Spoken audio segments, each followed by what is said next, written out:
Hello అండి, నమస్తే. ఇప్పుడు మాట్లాడబోయే టాపిక్ ముందు ఒక శ్రీశ్రీ గారి ఒక కవిత్వం చెప్తాను. కుక్కపిల్ల సబ్బుబిళ్ళ అగ్గిపెట్టె అగ్గిపుల్ల కాదేది కవిత కనర్హం అనేసి శ్రీశ్రీ గారు తన ఒక కవిత్వానికి ఏ వస్తువునన్నా తన కవిత్వానికి వాడచ్చు అనేసి అప్పట్లో శ్రీశ్రీ గారు బతికున్న కాలంలో తన కవిత్వంలో పొందుపరిచిన అంశం అది. పొందుపరిచిన వివిధ వస్తువులు. అలానే ఇప్పుడు ఈ చంద్రబాబు నాయుడు గారు వరద సహాయక చర్యల్లో పులిహార పొట్లాలు, మంచినీళ్ళ ప్యాకెట్లు, అగ్గిపెట్టెలు, కొవ్వొత్తులు కాదేది చంద్రబాబు నాయుడు గారి అవినీతి అనర్హత అనేసి చంద్రబాబు నాయుడు గారు ఏ వస్తువులు ఎలాగన్నా అవినీతి చేయొచ్చు, ఏ సిచ్యువేషన్లో అన్నా అవినీతి చేయొచ్చని ప్రూవ్ చేశారు మన విజయవాడ వరద సహాయక చర్యల్లో.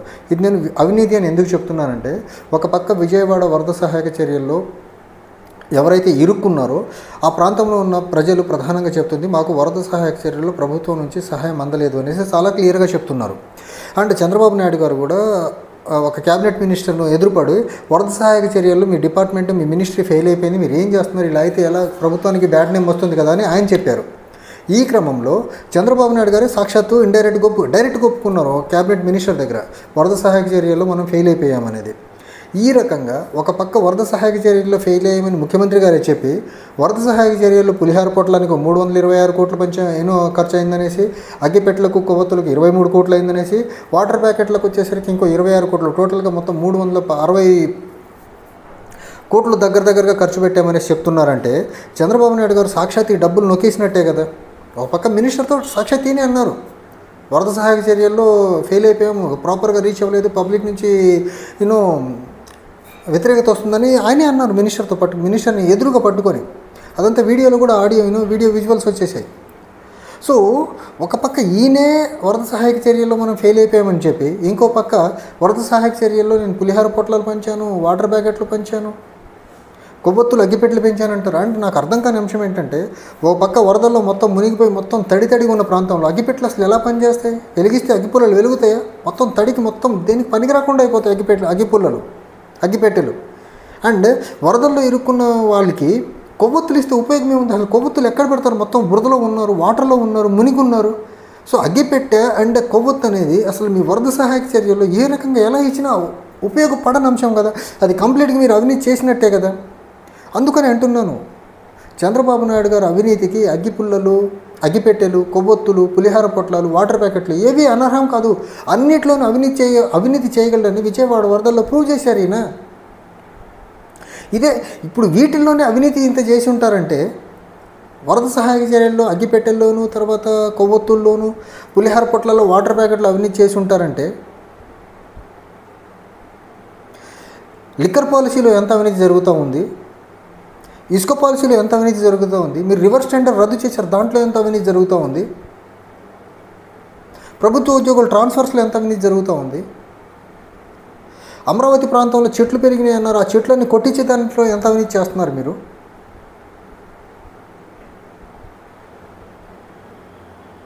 అండ్ డైలీ ఆంధ్రప్రదేశ్ అడ్మినిస్ట్రేషన్ నడిచే దాంట్లో చాలా వస్తువులు కొనాల్సి ఉంటుంది, వాటిలో ఎంత అవినీతి చేస్తూ ఉంటారు. ఈ రకంగా చెప్పుకుంటూ పోతే శ్రీశ్రీ గారు చెప్పినట్టు కాదేది మీ అవినీతికి అనర్హం. శ్రీశ్రీ గారు కవితల్లో ఏ వస్తువునన్నా కవిత్వానికి వాడచ్చు అన్నట్టు, చంద్రబాబు నాయుడు గారు మీ పరిపాలనలో ఏ వస్తువుల్లో ఉన్నా అవినీతి చేయొచ్చని ప్రూవ్ చేస్తున్నారు కదా మీరు. అండ్ మీరు ప్రూవ్ ఎలా మీ నోటి నుంచి మీరే చెప్పారు కదా, సాక్షాత్తు నాదెండ్ల మనోహర్ గారిని పట్టుకొని వరద సహాయక చర్యలు మీరు ఎక్కడ, మీ మినిస్ట్రీ, మీ అఫీజీ, మీ డిపార్ట్మెంట్ వాళ్ళు ఎక్కడ కనపడట్లేదు, ఏం జరగట్లేదని మీరే అన్నారు సివిల్ సప్లై మినిస్టర్ని పట్టుకొని. అంటే ఇవన్నీ పంచామంటున్నారు, వీటికి ఇంత ఖర్చు అయింది అంటున్నారు, ఈ డబ్బు ఎక్కడికి వెళ్ళింది, ఎవరి పాకెట్లోకి పంపించారు మీరు? ఇసుక పాలసీలో దోచుకున్నది సరిపోవట్లేదా? మద్యం టెండర్ల రూపంలో వచ్చే డబ్బులు సరిపోవా మీకు? ఆఖరికి వరద సహాయక చర్యల్లో చేసిన చిన్నపాటి సహాయం ఎక్కడో ఒకటి అలా చేసుంటారు, మెజారిటీ ప్రజలు మాకు అందలేదంటున్నారు. వీటిల్లో కూడా అవినీతి అంటే మీరు ఇంకా మీ అవినీతికి అసలు అందకుండా పోయే వస్తువు ఏమైనా ఉందా అడ్మినిస్ట్రేషన్ మొత్తంలో? అండ్ ఆ వరదల్లో ఇరుక్కున్న మనుషులు చెప్తుంది ఏంటి, సాక్షాత్ చంద్రబాబు నాయుడు గారు ఈ వరద ముంపు ప్రాంతాలకు వచ్చినప్పుడు ఆయన వచ్చినప్పుడే మాకు సహాయం అందలేదని వాళ్ళు అక్కడ ప్రజలు చెప్తున్నారు కదా. ఇంకొకటి, మీరు మంచి ప్రభుత్వం అని ప్రజను క్యాంపెయిన్ లాంచ్ చేస్తా, అందులో వరద సహాయక చర్యలు అద్భుతంగా పనిచేసామని ఎలా అంటారు మీరు? అసలు ఒక పక్క మీరే మీ క్యాబినెట్ మినిస్టర్ని పట్టుకొని మీ డిపార్ట్మెంట్లో అసలు ఏం జరగట్లేదు, వరద సహాయక చర్యలు మీ డిపార్ట్మెంట్ లేదు అని చెప్పి మీరే చెప్పి, ఇంకో పక్క మంచి ప్రభుత్వం అనే క్యాంపెయిన్లో వరద సహాయక చర్యలు అద్భుతంగా చేశామంటారు. అద్భుతంగా చేయడం అంటే వరద సహాయక చర్యలు వచ్చిన డబ్బులు మొత్తాన్ని అగ్గిపెట్టెల్ని కొవ్వొత్తులను అడ్డం పెట్టి నొక్కేయడమా?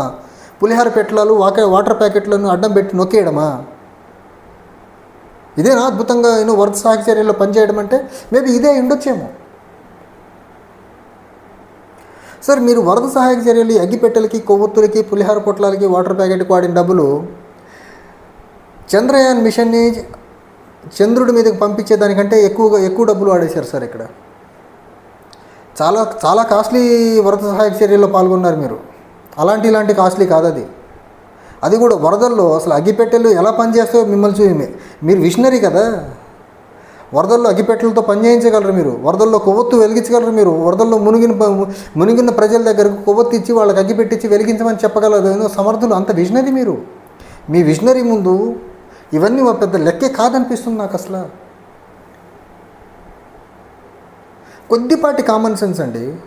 మీరు ఈ లెక్కలు చెప్పే ముందు, వరదలు వచ్చి మొత్తం తడి అయిపోయిన ప్రాంతాల్లో అగ్గిపెట్టెలు పనిచేయవు, అగ్గి పుల్లలు వెలిగించినా వెలగవు అనేది కొద్దిపాటి కామన్ సెన్స్ ఉన్న వాళ్ళకి అర్థమవుతుంది అది. అలాంటి దగ్గర అగ్గిపెట్టెలు ఇచ్చాము, కొవ్వొత్తులు ఇచ్చాము, వాటికి 23 కోట్ల వరకు ఖర్చు పెట్టామని చెప్తున్నారంటే, ఈ డైరెక్ట్గా 23 కోట్లు స్వాహాగా మీకు పాకెట్లోకి వచ్చేసినట్టే కదా సార్. కొద్ది అంశాన్ని, కొన్ని పనుల్లో ఉన్న అవినీతి ఆపండి. అవినీతి నుంచి మీరు దూరం ఉంటారని నేను అనట్లా, మీ వల్ల కాని పని అని కూడా తెలిసిందే. కానీ కొన్ని అంశాలు ఉంటాయి, కొంచెం మానవత్వం చూపించాల్సిన అంశాలు అవి. అలాంటి వాటిల్లో కూడా మీరు అవినీతికి పూనుకుంటున్నారంటే ఎలా సార్? మీరు వరద సహాయక చర్యలు అగ్గిపెట్టెలను కొవ్వొత్తులను అడ్డం పెట్టుకొని ఇంత అవినీతి అంటే, ఇసుకలో ఏ రేంజ్లో అవినీతి జరుగుతుందనేది పెద్ద బిలియన్ క్వశ్చన్. ఈరోజు పేపర్లో వచ్చింది కదా, ఇసుకలో ఏ రేంజ్లో ఎలా జరుగుతుంది. గతంలో ఉన్న టన్ను ఇసుక 700-800 అయితే ఇప్పుడు 16-1700 ఉన్నా దొరకట్లేదట. రేపు మద్యం పాలసీ టెండర్స్లో మీ లీడర్స్ వేరే వాళ్ళతో కనీసం అప్లై చేయనివట్ల, అక్కడ ఎంత అవినీతి చేయబోతున్నారు రేపు మీరు. రివర్స్ టెండర్ ప్రక్రియను రద్దు చేశారు, దాంట్లో ఎంత అవినీతి జరుగుతూ ఉంది. అమరావతిలో చెట్లు కొట్టిస్తున్నామంటున్నారు, దాంట్లో ఎంత అవినీతి జరుగుతూ ఉంది. సో మీ అవినీతికి శ్రీశ్రీ గారు చెప్పినట్టు కవిత్వానికి ఏ వస్తువు అనర్హం కానట్టు, మీ అవినీతికి ఏ ఒక్క చిన్న పాలసీ, ఒక్క చిన్న అంశం కూడా మీ ప్రభుత్వంలో అవినీతికి అనర్హత అయ్యేదానికి అవసరం. ప్రతిదీ అవినీతికి అర్హత పొందిన అంశంగానే కనిపిస్తామని చూస్తూ ఉంటే,